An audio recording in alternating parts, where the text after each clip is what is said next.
Hi everyone, super excited to be here today. It's my first time DevOpsDays London after speaking 3 times at DevOpsDays Amsterdam. Also my first Ignite speech ever.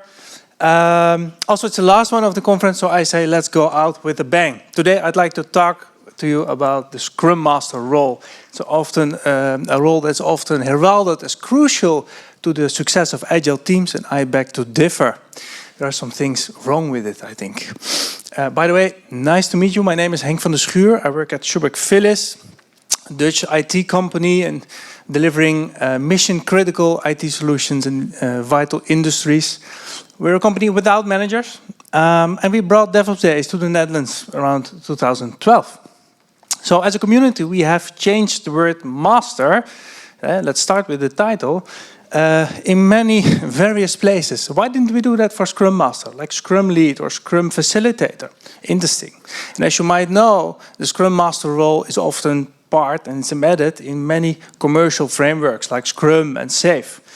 And what stands out to me is that these frameworks and propositions have very elaborate job descriptions and role descriptions. So obviously one would need very extensive education and certification to become a Scrum Master, right? Let alone a professional one, or should I say an advanced one. Well, moving on. And then still, the funny thing is, people have many questions, like what is a Scrum Master? What does this person do all day? And now the role seems to be in decline a little bit. Is the era of the Scrum Master ending? Well, to be frank with you, I think it is. And it should end, because I believe the Scrum Master role facilitates the dark patterns of agile teams. Scrum Masters I've been working with are basically glorified assistants, acting as a process police and compensating for the lack of team hygiene. They value rituals above results. Let me help you with this other meeting you don't need, right? Many Scrum Masters have lost connection with the team because they lack knowledge of the technical matter. And yeah, they become the spokesperson. And I'm not the only one saying this. I asked my teams about this on Slack. You see the responses here. There's quite some responses. They say, Henk, what we see is that Scrum Masters in general hate to lose control. So they avoid the technical talk and they also avoid the often strong-willed PO. And that's not working for us. We need a minimal Scrum Master. Just ask us how to help and what we need. That would be great. Maybe you're in the audience thinking like, yeah, Henk, I just don't agree with you. And also, by the way, I think you're a bit rude. Well, that's not my intention. Perhaps you're thinking like, hey, how can I make this happen myself? Well, I'm glad you asked, because I think it all starts with this now famous talk, MIT talk, Steve Jobs actually gave once.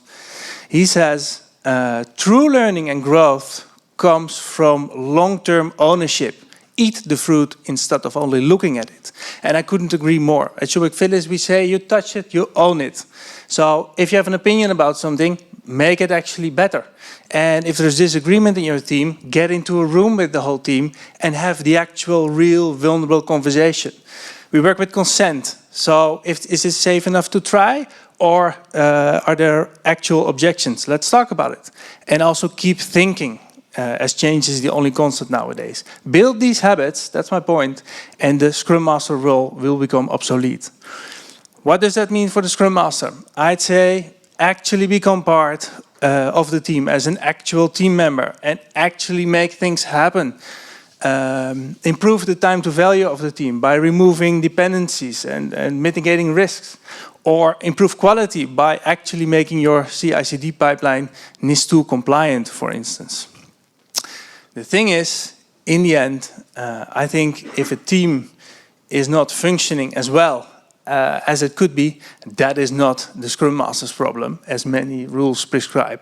That is the team's problem, as it would be the team's problem when the team has a Scrum Master that isn't adding any value.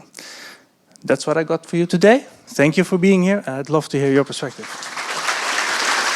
Thank you so much. Okay. Thank you very much.